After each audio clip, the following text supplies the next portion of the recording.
சிலர் சொல்லலாம், இல்லைங்க நான் அதை கரெக்டாக செஞ்சிடறேன், அதெல்லாம் விடுறதில்ல, வேத வாசிப்பு ஜெபம் அந்த நேரத்தை கரெக்டாக செஞ்சிடறேன். இப்போ நான் அந்த மாதிரி ஆட்களை பார்த்து கேட்க வரும்போது, எப்படி செய்கிறீங்க? செய்யணுன்றது மட்டும் இல்லை, எப்படி செய்கிறோன்றது முக்கியமாயிடுது. கர்த்தர்னு வரும்போது எல்லாமே முக்கியமாயிடுது பாருங்க.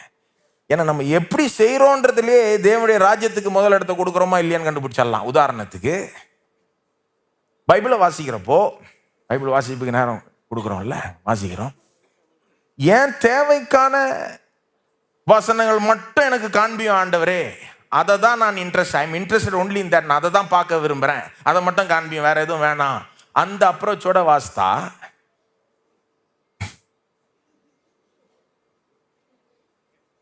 இது எப்படி இருக்குன்னா, ஒருத்தர் உங்களோட பேசுறாங்கன்னு நீ அவங்கள பார்த்து சொல்ற, இல்லை எல்லாத்தையும் பேசாதீங்க, எனக்கு தேவைப்படுறது மட்டும் சொல்லுங்க போதும். உங்க புருஷன் பொண்டாட்டி இப்படி பேசினா எப்படி இருக்கும்? மனைவிட்ட புருஷன்ட்ட எல்லாத்தையும் பேசாது, எனக்கு என்ன தேவையோ அது மட்டும்.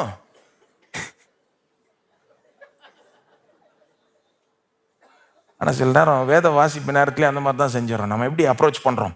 எனக்கு என்ன தேவையோ அதுக்கு ஏற்ற வசனத்தை மட்டும் ஆண்டவரே இன்னைக்கு காண்பியும், அது போதும், வேற எதுவும் வேணாம் எனக்கு. பாருங்க, உங்க தேவைக்கு ஏற்ற வசனங்கள் இருக்கு, அதுல எந்த தப்பும் இல்லை. ஒவ்வொரு தேவைக்கு ஏற்ற வாக்குத்தத்தங்கள் இருக்கு, அதை எடுக்கணும், நாம நம்பணும், அறிக்கை செய்யணும், விசுவாசம் எல்லாம் உண்மை. ஆனா வெறும் நான் அதை தான் பார்க்க போறேன், எனக்கு அதுதான் முக்கியம், இதை தவிர எனக்கு வேற எதுவும் வேண்டாம். அப்ப கர்த்தர் பாருங்க, வேத வாசிப்பு நேரம் என்னது? அவர் நம்மகிட்ட பேசுகிற ஒரு நேரம். அப்ப அவர் பேச வராரு, அவர் பேச வர ஆள இல்ல வேணாம், இது வேணாம், எனக்கு இதை மட்டும் கொடுன்னா, எதை அதிகமாக நாடுறோம்? பைபிளை தான் வாசிக்கிறோம், ஆனால் நம்முடைய தேவைக்கான பதிலை தான் அதிகமாக நாடுறோமே ஒழிய பேசுகிறவரே அதிகமாய் முக்கியத்துவத்தை கொடுக்கவில்லை.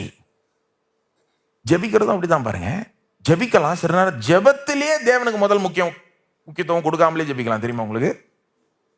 தேவனுடைய ராஜ்யத்துக்கும் தேவனுக்கும் முதல் முக்கியத்துவம் கொடுக்காம ஜெபிக்கலாம். கவலைப்படுறவங்க ஜெபிக்கும் போது எப்படி பொதுவாக ஜெபிப்போம்? நம்ம கவலையில் இருக்கும்போது வெறும் கவலையே கொட்டுவோம்,